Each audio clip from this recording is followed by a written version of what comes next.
everyone, welcome to today's webinar hosted by Ciphr. Today we're looking at HR and payroll solutions for legal, finance, insurance and other professional services firms. Bit of a mouthful, that one. I'm Catherine, I'm head of content here at Ciphr. I'm joined by my colleague Mark, who's one of our account development managers. Welcome Mark, how are you today? I'm very well, thanks. How are you, Catherine? Yes, very well, thank you. Happy for us to be here today. Yeah. I'm just going to run you through a few introductory slides before I hand over to Mark and get stuck into the crux of our presentation. So here's the agenda for today. I'll take you through a few points about Ciphr, and then before handing over to Mark, he'll talk about what makes the organisations in this sector so unique, how you might need to know if you need to change solutions. We're going to look at your tech stack, that's both your HR tech stack and your wider business's tech stack, requirements that you should be looking for in a new HR and payroll solution, creating a business case for change. We'll also have time to answer your questions, so do send in your questions using the chat function and say hi and introduce yourself over there. I'll be popping into chat in a moment. A few slides just about Ciphr in case you haven't come across this before. We're a HR solutions partner that helps grow and develop businesses. Our solutions gather intelligent people data that you need to inform your strategic decisions, with our people providing you with the perfect blend of service, process and support. We're founded in the early 90s and 10% of our team are ex-customers, so we really do have a wealth of expertise inside our team. So as HR peoples ourselves, we know what slows you down and gets in the way of doing what you do best. And that's why we're a trusted partner to so many organisations across the UK, more than 600 of them, in fact. And here's a bird's eye picture of our complete offering. We have our central HR solution and then various additional solutions covering everything from recruitment and onboarding to LMS, as well as payroll. And that covers in both payroll software as well as payroll bureau or outsourced payroll services, whichever you prefer. We also offer a suite of e-learning courses and content and D&I training consultancy. So lots of different solutions there. If you're interested about any of those, you can find out more on our website. You can email us at info@ciphr.com, or you'll have the option at the end of the broadcast to opt in to hear more from us at any time. And with that, I'm going to hand over the slides to Mark. Thank you. Thank you, Catherine. So what I thought I'd do is to start with looking at the legal, finance, insurance, and more generally the professional services sector, and what makes that sector slightly different to other sectors. So I'm going to start by looking at some statistics, and some of these you may be aware of, some maybe not. The first point I thought I'd make was around cybersecurity. It's important to all organisations, but in particular, law firms have been identified quite recently as being either extremely or somewhat concerned about cyber threats. And of course, that does relate to the people-related data. It's one of the most sensitive pieces of data that an organisation can hold. If we look at disengagement, we often talk about engagement, but obviously the flip side of that is disengagement. And disengagement costs a significant amount of money. We're looking at some big impacts on profitability, on absenteeism, and also on productivity. And frighteningly, 62% of employees globally are actually disengaged. So what does that disengagement mean? Well, ultimately, it probably means attrition or loss of staff. And within those kind of white collar roles, if you like, that cost could be 100 to 150% of the annual salary. It gets even higher when you get into those C-suite roles. So there's a real significant impact in terms of cost from disengagement. I've also looked at another some other pieces of research here. So post-pandemic, I think we've seen this across an awful lot of organisations, but particularly those organisations, those desk-based organisations like professional services businesses. And we can see that in accounting firms, there's been a real increase in flexible working, to the extent at which a third of accountancy firms now work a 4-day week. Now, that obviously has an impact on the way in which the people team operate. Coupled with that, there's been some increases in attrition rates across accountancy and law firms. And we can see some costs there associated with law firms, between 150 and 350,000 per lawyer, in terms of the cost of attrition. And I guess it's really important to understand that people costs are the biggest cost base of a professional services business. But at the same time, three-quarters of the value of that business comes from the people within it. So let's look at some similarities and differences with other sectors. So similarities, well, every organization needs to collect and record people-related data, and at a bare minimum, they need some kind of payroll solution to be able to pay their people. If you can't pay your people, then the organization is likely to fail fairly quickly. But there's also things around learning and development and recruitment, time recording, engagement, expenses, things like that. What about the differences? So in this sector, there can be some specific regulatory reporting and requirements. And a good example of that is the senior manager and certification regime. This is specific for finance firms, and we'll come on to a little bit more detail on that in a moment.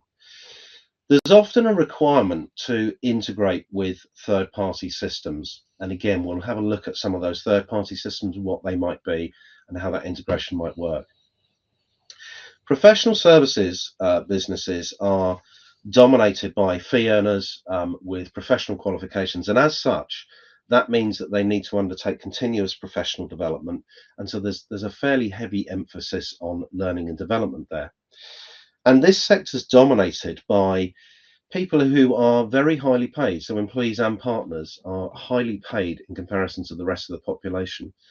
That then means that there are higher costs around recruitment typically, particularly if you're using third-party agencies and recruitment consultancies. There's a high cost of attrition. So if somebody does leave, we've already seen the kind of cost that could be involved there. And when people leave, and also when they start, there are longer notice periods. So when you appoint somebody to a new role, they could well have quite a significant period where they are not working for you, but they're due to start in future months. And typically these organizations do tend to recognize people as being important. We've already seen how value is driven from people within these businesses. And as such, they do tend to have a chief people officer or an HR director in a senior role. So let's look at that senior management and certification regime for financial firms. What is it? It is the requirement to assign specific responsibilities against named senior managers. And it requires organizations within this sector to create records that are auditable. So you can see exactly when people accepted these responsibilities. You map those responsibilities to individuals within the organization, and documents need to be stored against an employee record. To the extent at which, if there was an audit, you would need to be able to show pretty much at the click of a button who holds each senior manager function within that organization. And individuals who hold those responsibilities will need to have a statement of responsibilities stored against them so that they're fully aware of their responsibilities to the organization. Let's think about some of the requirements around accountancy firms, and this is not necessarily specific to accountancy firms, but one of the things I mentioned was about long notice periods. So what does that mean for a new starter?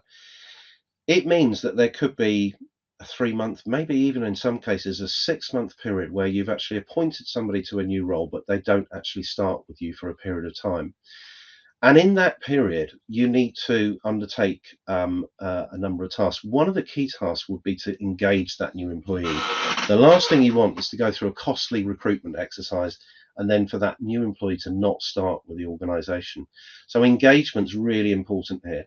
And what you can do through onboarding technology is communicate with new employees, give them an idea about what their first days and weeks look like within the organization, get them to consume and understand policies around the organization, help them understand what the culture looks like, help them enable them to sign documents electronically and contracts. You're almost certainly going to need to undertake some pre-employment checks as well, which will probably be ongoing as well once they get into the organization. But that will include things like right to work checks, DBS checks, passport checks, even credit checking. So that onboarding process can include both engagement and data collection, so that the first day at work becomes a really useful day for that new starter. What about law firms? Well, law firms have some specific regulation that is applied to them, as well as the more generic employment law regulations. Um, they're often engaged in monitoring and managing continuous professional development, and that could be delivered through learning systems, whether that be e-learning or whether it be blended learning. We talked a little bit about cyber threats. So one of the things which organizations would need to be aware of are security accreditations, like ISO 27001. This is a international standard for managing data within an organization and ensuring that data is stored securely and compliantly. And that includes all of the data that relates to employees. I've also mentioned about electronic signature there as well. So you will undoubtedly need employees to sign documents, contracts, addendums, and so on forth. So you'll probably need to think about how your systems are going to cope with that type of functionality requirement. So let's have a little think about establishing if and indeed why you need to change. So very often, the reason for change is because you've got an existing supplier and potentially you've got poor service from that supplier, or there's a lack of trust. There might be some concerns around the reliability or even the capability of the current solution. And that might be coupled with a solution which has been in place for many years and is coming to the end of its life, either dictated by the supplier or by you, the client. So what do you need to do? Well, we would encourage you to engage with potential suppliers early on.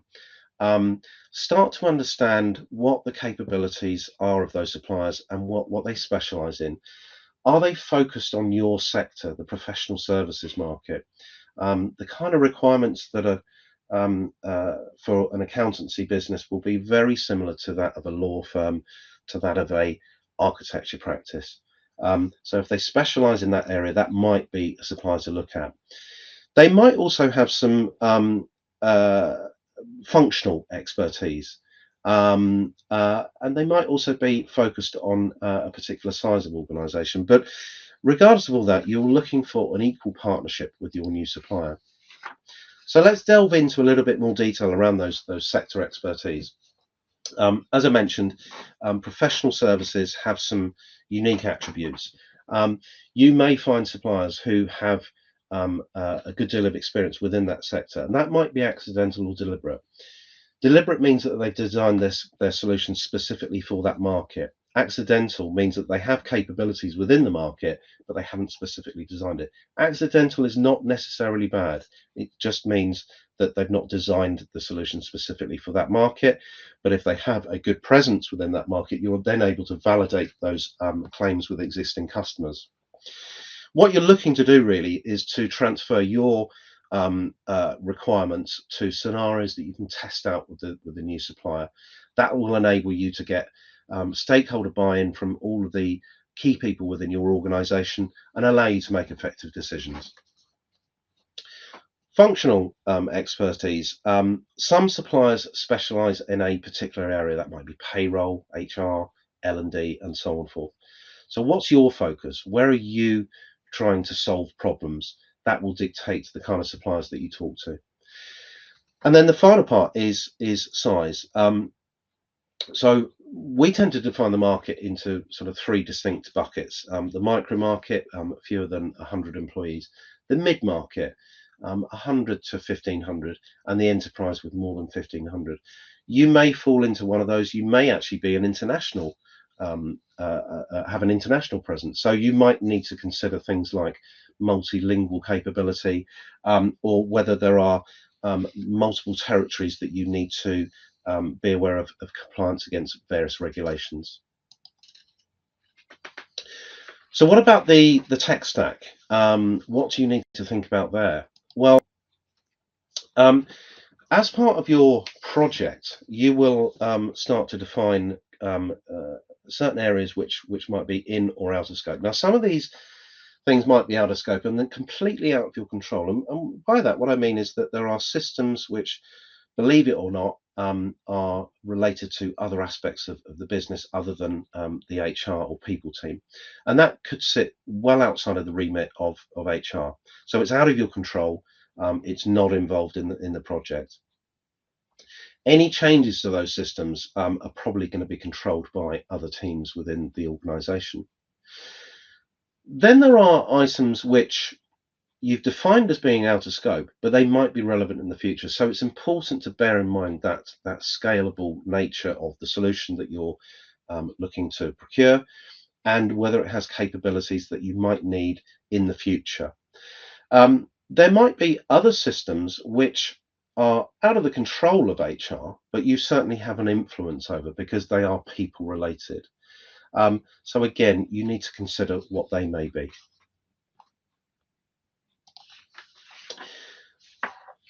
What about those other systems then?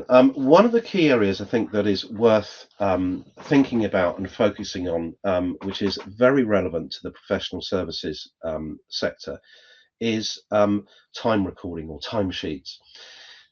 Why is this really important? Well, professional services businesses are focused on fee earners, and fee earners bring revenue into the business, make the firm profitable, and they typically are charging out time against customers and or projects. So most professional services businesses will have some way of recording activities which have been undertaken against clients and projects. And that tends to be the key driver for recording time. So you may think that you're replacing your HR system, but the place where time is actually recorded is in that timesheet system. So you need to be very much aware of what systems are used to record time within your organization.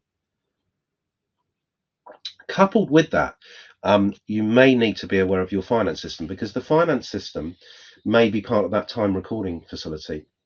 Because once you've recorded time against a particular client or project, the finance system then needs to raise invoices to clients to actually pay for that time. And then there's other third-party systems that you're probably aware of, but it's worth mentioning. Things like recruitment, engagement, payroll, expenses, those type of things. That then means that your technical stack is a little bit more complex than you first think, and there's a choice that needs to be made here. Are you looking for a single solution that's going to meet all your needs, or are you looking for a best of breed system to address specific needs in particular function areas? It will probably be the latter. In most organizations, there isn't a single system that addresses all of these issues, and so you need to work out what those other systems are that you might need to integrate with, and communicate with other teams within the firm. So that might include payroll, marketing, IT, finance, all of those different kind of teams. And bear in mind, who has control over this project? Is it the HR team at a local level in your particular office? Maybe you only have one office, in which case it probably is. But if you have multiple offices, you'll probably need to get buy-in and authority from other users within the firm. And you may even have global considerations if you work on an international basis. And so when you start looking at those integrations, there are two key questions that you need to ask. The first one is around the frequency of that integration, and the second one is around the technology that's used. So frequency, typically, most organizations and users tend to think that real-time integration is the way forward. And it is in many cases, but sometimes it doesn't necessarily need to be on a real-time basis. If we think about payroll, for example, payroll typically require to pay people on a monthly basis. So do we need a real-time integration there, or can we do that on a once weekly or once monthly basis? And how's that data transferred between the two systems? Is it done through an application programming interface, which is a sort of technical way of describing data transfer on a real-time basis? Or is it done through a file transfer? Now, that file transfer could be manual, it could be automated. So these are all things that you need to think about.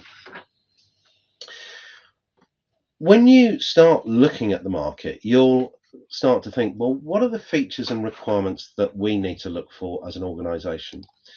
And there are a number of ways in which you can do this. I've put together a little framework here of how you might want to go about this. So first of all, defining what those requirements are. You'll need to research far and wide across your organization, across all sorts of different groups. So I've mentioned about teams and departments, IT, payroll, finance, but also we need to consider end users, so employees, managers, partners. We need to look at what their requirements are, test and refine those requirements, and then translate those into scenarios that we can test against suppliers. That will enable you to get stakeholder buy-in, and it allows you to make effective decisions. One of the ways in which you can prioritize requirements once you've done that initial piece of research is to use this framework called MOSCO. So this is identifying requirements and saying they are must-haves. We can't proceed with this project unless we have this. Should-haves, that would be ideal. It's not a showstopper if we don't have them. Could-haves, this is nice to have, but it shouldn't impact anything else. And won't-haves, we're not going to have this at this particular point. So when you start to define and refine those requirements, it's really important that you don't over-engineer the requirements. So don't say we need to click this button for this thing to happen. There will be different ways in which different suppliers can achieve the same result. And don't necessarily look at the existing process, challenge the status quo. There's a lot of organizations I've come across who are using the same process that they used in a system from 20 years ago that's been replaced 3 times since. You can challenge the status quo at that particular point. Your firm might be involved in a process of digital transformation, and I've tried to illustrate this here. The far left looks at organizations that are using predominantly manual systems. They might be using spreadsheets, they might be using old systems. The data is fundamentally untrustworthy. There's no consistency there, and there's no single source of truth. When you start to move right, there might be a basic system in place, but it's probably not used to its full potential. It may have you may have outgrown its functionality as the organization's grown. It's probably got limited data connections and very low engagement with employees, and we know how important engagement is from some of the research that we've shown earlier. Moving into stage 3, we get into much more real-time data. So you've got the use of dashboards and analytics. You're probably looking at road mapping key features for further development within the HR tech stack. And the data starts to become much more trusted and much more consistency. It might not be the single source of truth. There might be multiple systems still in use. And user experience starts to become more important within the organization. When we get into that fully integrated stage at stage 4, all of that data is integrated across the organization. Lots of systems are used, but it's a fully seamless transition of data. You can really trust that data. HR starts to be viewed as a strategic resource and partner rather than a data entry team. And then the final stage is stage 5, which I suspect very few organizations are at this point. But essentially, it is characterized by predictive analytics and AI. So when you start gathering those requirements for each of those processes, I've tried to break this down into the key areas that you might want to consider. So the first part is around recruitment and onboarding. Um, how do you go about attracting new candidates to your firm? How do you screen them? What pre-employment checks are you doing? What do probationary periods look like? How are you going to review those new employees when they come into the organisation? And those processes may well be different for different departments and different roles. Payroll and benefits. Well, first of all, is payroll in scope?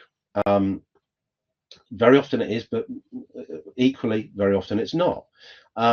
One of the key questions you might need to ask around that is, do you want to run that payroll in-house with a payroll team that is directly employed by your firm, or are you going to outsource that? There are benefits to both, actually. So in-house means you have full control over that data, but you do need to actually employ some experts who know what they're doing with payroll.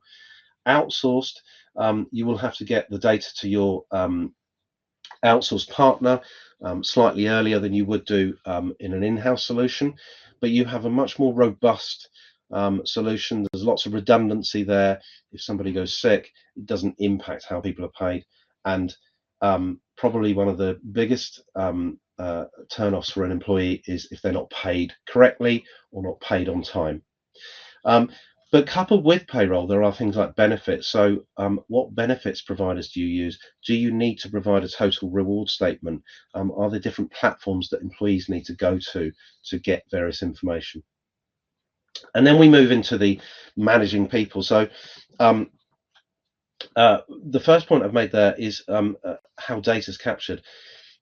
Organizations tend to capture data either on a person basis or a role basis. And what that means is that employees may have attributes associated with them as a person, or it may be associated with a role, or it may be a combination of both.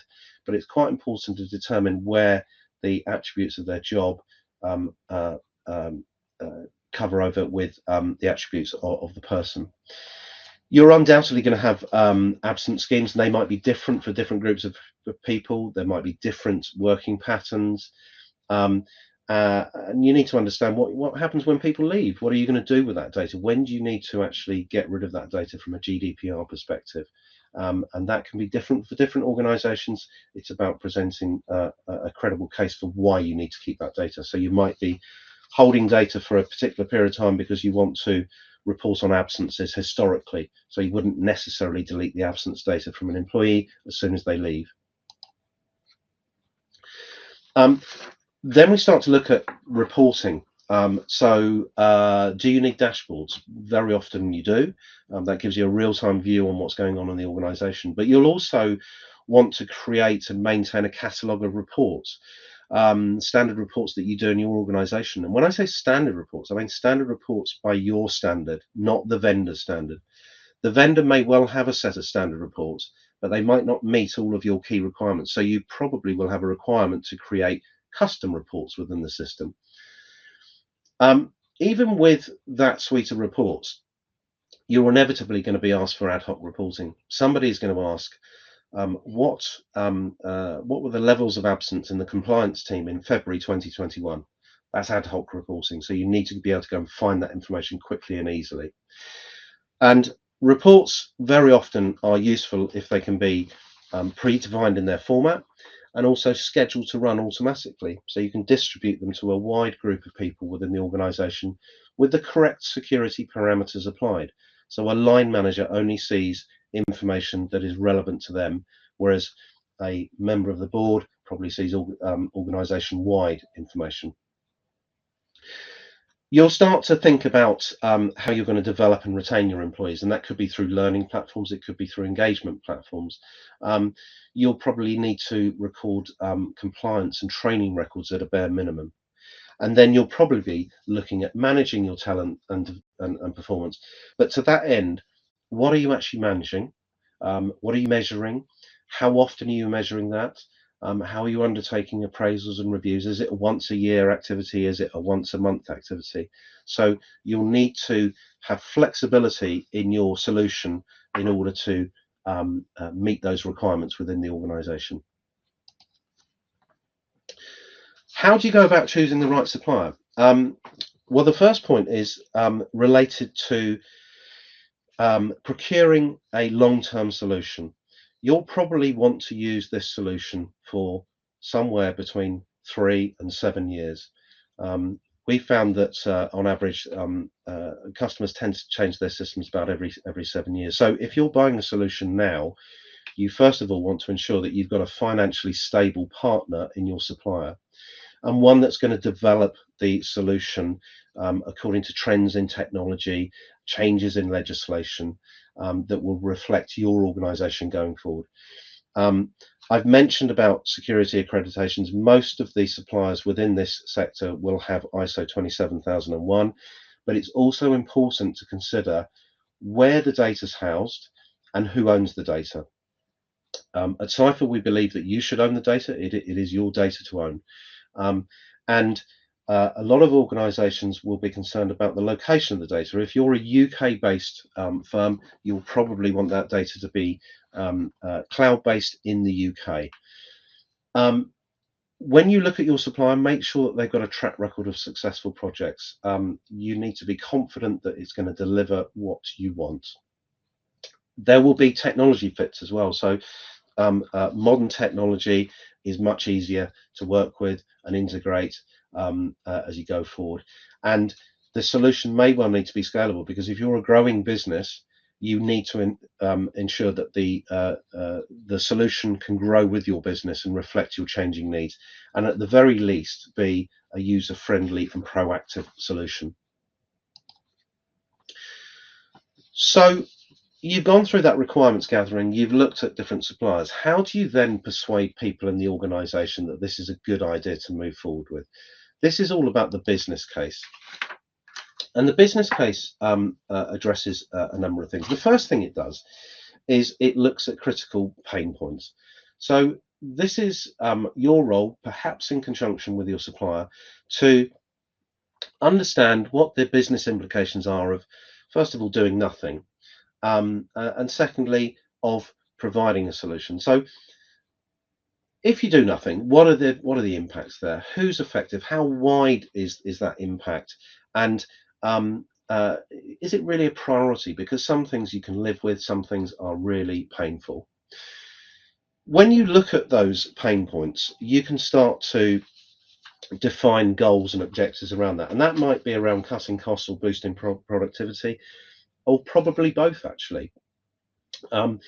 But at the very least, it's going to allow you to make informed decisions and enable some form of automation and efficiency within the organization.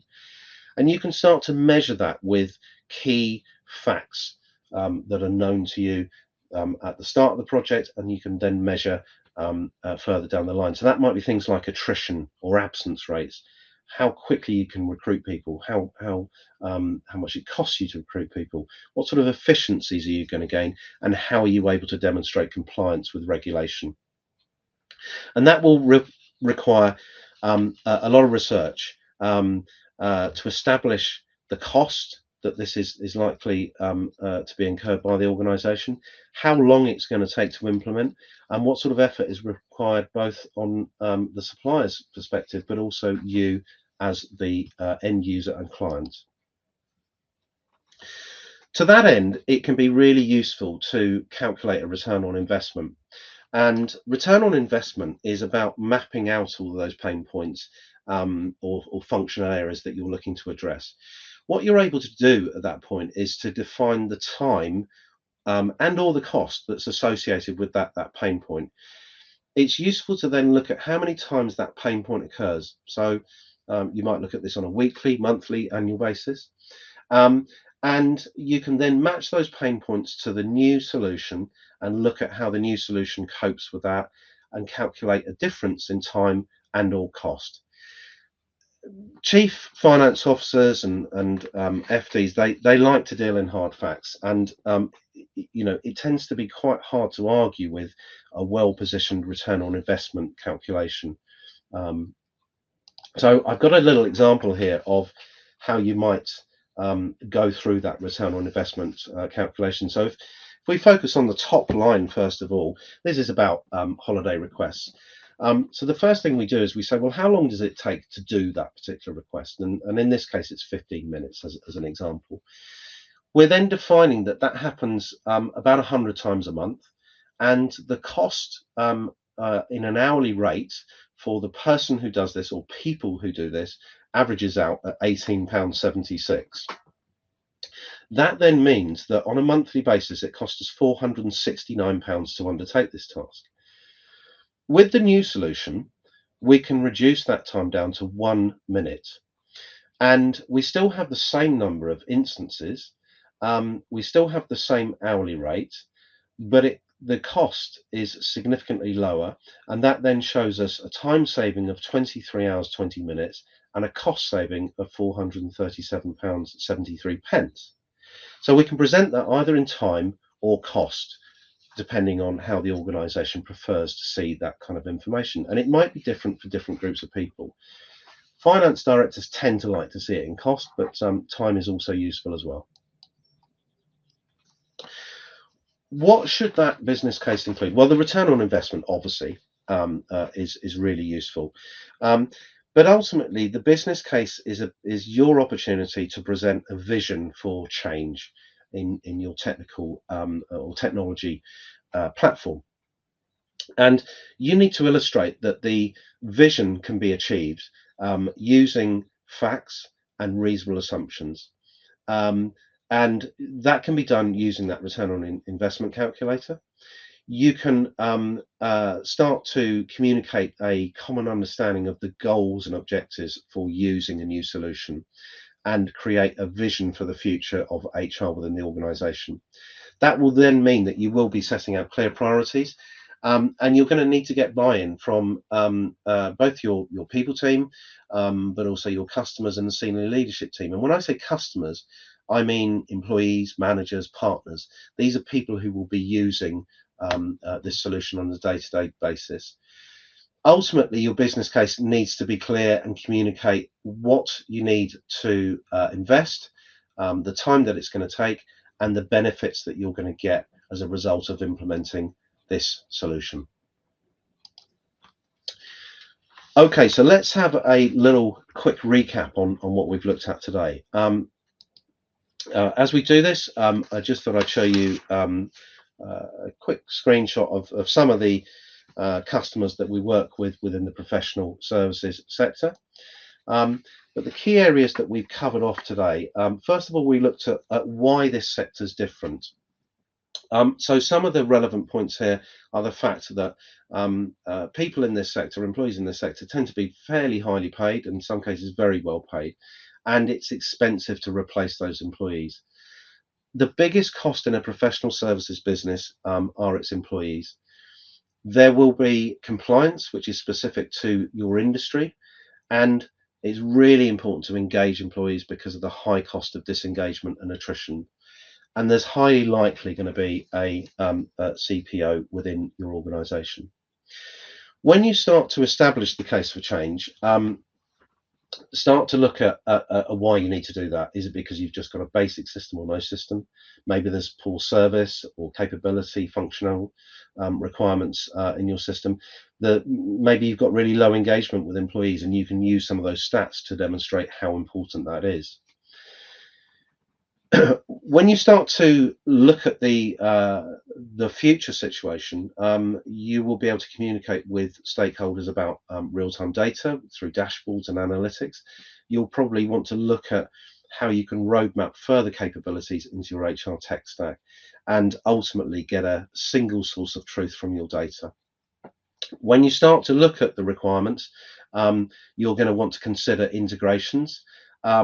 Look at suppliers who've got a really good track record of successful projects, and look at solutions which will enable you as a people team to be viewed as a strategic resource and partner to the business, and elevate and amplify your voice. And the way in which you can do that is using an effective business case where you can map out those pain points, create a return on investment by showing the efficiencies that you'll get in time and or cost, and that will be really credible to CFOs and FDs. it's really difficult to argue with those clear return on investment business cases. And so we will finish there. But before we do, are there any questions that we've received? Thanks, Mark. No, not any questions yet, but I'm sure we'll have some in a moment, and I will put my own to you as well. Just building on that point where you're talking about speaking to CEOs and FDs and making that business case, I wanted to just share with everyone that we have a new guide available with advice about talking to C-suite leaders. It goes through all the different job roles, whether that's FD, CEO, CHRO, Chief Procurement Officer. It's a really valuable guide, so do take a look at using the button on your screen. One question that I wanted to put to you, Mark, was around timescale. So what kind of would you say is a typical timescale for a firm between sort of starting that initial search and putting together that requirements list and actually going forward to first signing on the dotted line and then also moving forward to implementation? Because I think sometimes people don't appreciate just how long this can take. Yeah, no, it's a really good question. I guess it sort of depends a little bit on the requirements, but a normal kind of procurement cycle is likely to take between about sort of 3 and 6 months to have a look at the market, gather those requirements. Some organizations may need to go through a much more formal procurement process than others. So that might include a procurement team who are defining a set of requirements formally through a tender or request for proposal type approach. And, similarly, organizations, some of them, when they get to the point at which they say, right, we're ready to go ahead with this project, there may well be, a lot of interaction with the senior leadership team around the terms and conditions.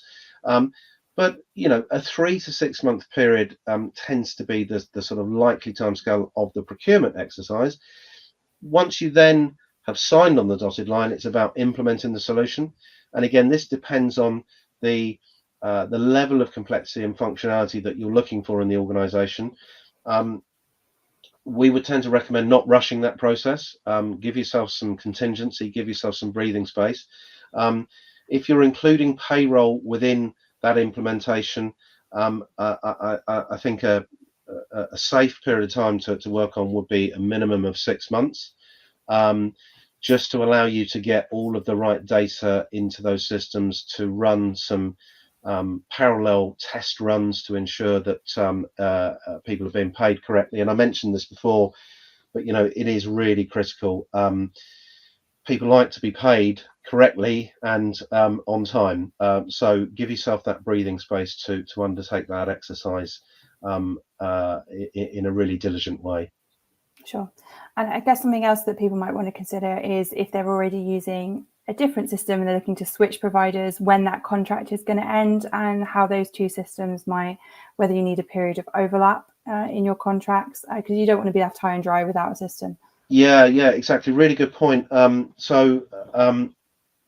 In my experience in the market, and I've worked within HR technology for some sort of 20 years, most suppliers tend to have a 3-month notice period. So it's really important that you have a look at your contract to work out when you need to give notice, because if you miss that notice period by even a day, some suppliers will hold you to an additional year or even more in some cases. So it's worthwhile looking at that. I certainly wouldn't advise any customer to be cancelling a contract before they've signed a contract with a new supplier.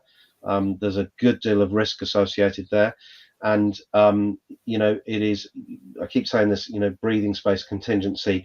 Make sure that you're not rushed in that period. The last thing you want to do is undertake this process ineffectively. You will be judged on how effective that transition is. So a sort of dual running of those two systems may be useful towards the end of the implementation project. Okay, fantastic. That's all our questions for today. So thanks, Mark, for sharing so much expertise. I really appreciate it. Thanks everyone for joining us today. If you have, if you want to find out more about what we do, you can find us at ciphr.com. Feel free to get in touch with us, and we'll be happy to show you our system and our products and solutions if that's of interest. Thanks again, Mark. Thanks again, everyone, for joining us today. We hope you have a great rest of your day. Take care and see you again soon. Goodbye. Thank you. Bye-bye.